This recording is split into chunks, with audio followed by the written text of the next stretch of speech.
Kamusta mga par? Dinig nyo na ba yung latest? May super sale lang ibon dito sa Tarlac. Ang tulong lang ng champion na idol natin sa nangangailangan. Kasama natin mamimili ang mga tropa natin, si Eddie Boy at Edward. Ang riding in tandem ng Bromance. Super set winner ng South nitong nakaraan. Siyempre powered by Marathon Pro Royal. Sa sobrang dalang nga ng pagkakataong to, talaga sumugod kaagad kami para makauna. Tingnan nyo naman si Totoy Mola. Mukhang kakagising at nalimpungatan lang.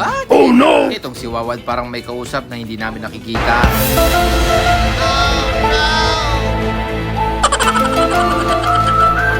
I-interviewin ko nga rin pala dito si Bapong Rodel, pero bago yan, atsara muna!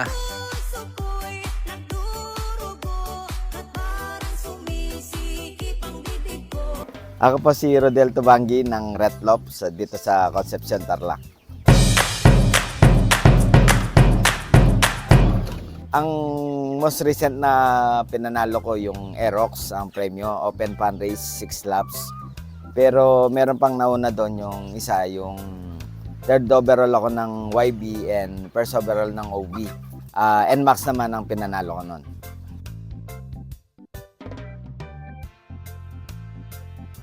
Nag-start ako siguro pare-pares ang kwento natin, no? Nung bata tayo, nagkakalapati na.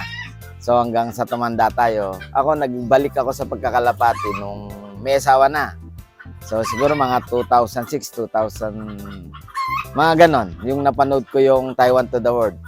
So nahumaling ulit ako sa pagkakalapati. And then, pinintahan ko yung dating mga kaibigan ko nung bata ako, nung sa Angeles City.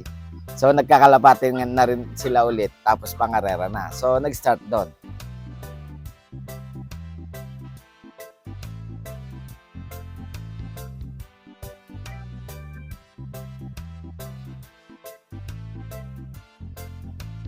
So bali ang mga bloodlines na hawak ko magmula nung lumipat ako dito, no.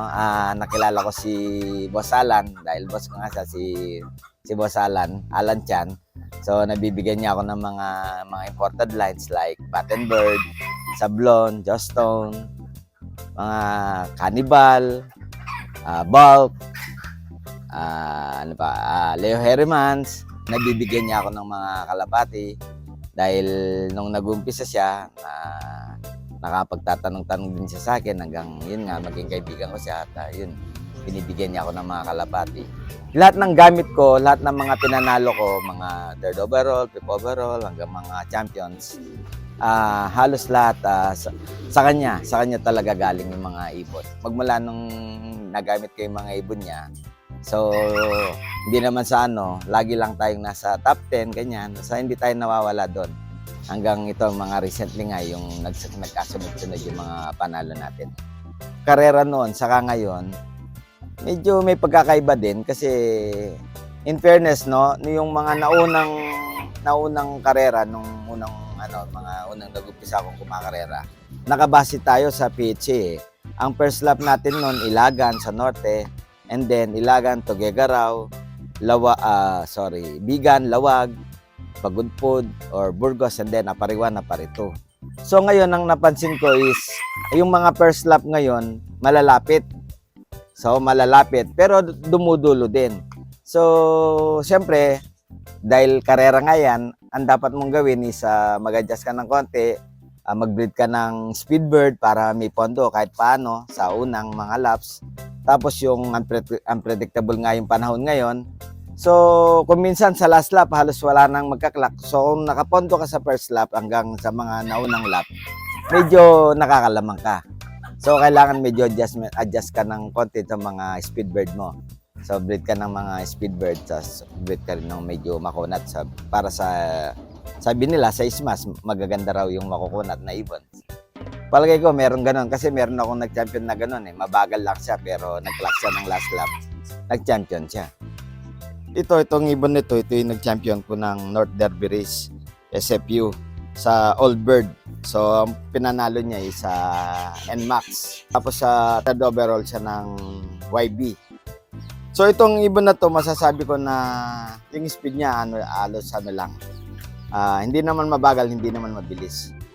Ang totoo nga nito, may mga naunang dalawa pa dito na mas mabilis contender. Kaso dito lang sa rondahan, pinaparonda ko, fly, nawala. So, after nung ano na yon, yung pagod food lap, bumilis ito ng konti at nag-contender nga ng All Bird. Alan Chan talaga to, pure, 100%. Siguro dahil nagko-concentrate ako sa mga ibon na galing sa kanya, so halos 90% ng binibreed ko, puro Alan Chan. May mga iba rin akong yung matandang ibon na dati kong lines, so madalang ko na lang ginagamit.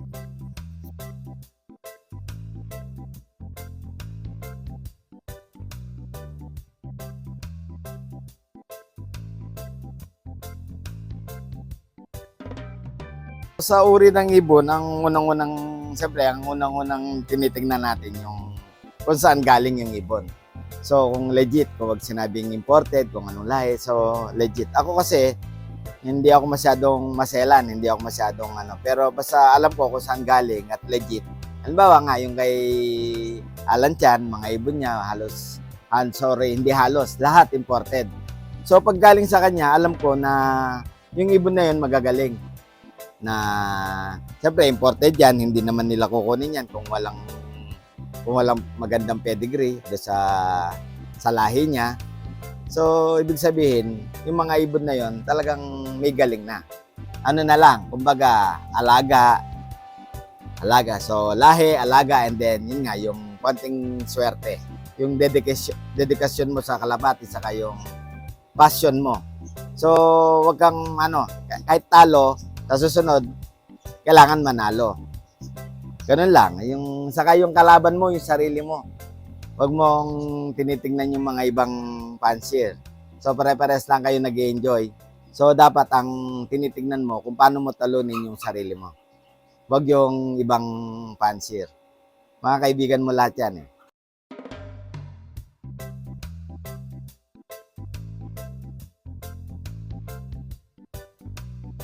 Ako si Gardes Villanueva. Ako yung paghapon ako yung nagpapakain ng mga kalapati, nagpapalitan. Umaga si Sir Rodel. Pag umaga kasi nagtatrabaho ako. Pagka uwi ko ng hapon, yun ako yung magpapalipad, papakain ng mga breeder, flyer. Pagkadating ko ng hapon dito, ayun, naglilinis ako dito, yung mga kulungan, marami ng tae, tinatanggalan ko ng tae. Habang lumilipad yung mga kalapati, yun lang. Sa awa ng Diyos, 2 beses nag-champion, NMAX, tsaka Aerox.